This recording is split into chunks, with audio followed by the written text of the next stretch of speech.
வாழ்க்கையில நம்மளை தைரிய இழக்க செய்யற காரியங்கள் நிறைய நம்மளை நோக்கி வரும்.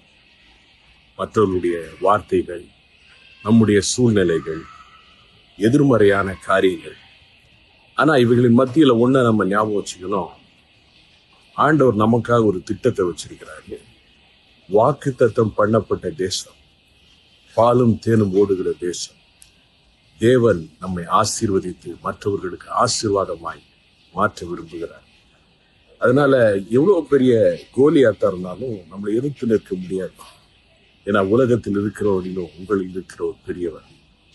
அதனாலதான் யோசுவாவை பார்த்து ஆண்டவர் ஒரே ஒரு காரியம் தான் சொன்னார். பலம் கொண்டு திடமனதாய் நீ போகிற இடத்துல எல்லாம் அவன் தேவனாய் கர்த்தர் உன்னோடு இருக்கிறார். நீங்களும் தைரியமா இருங்க. ஆண்டவருடைய வார்த்தையை பிடிச்சிட்டு ஒவ்வொரு நாளும் முன் செல்லுங்க. கர்த்தர் வச்சிருக்கிறத சுதந்திரி. God plus.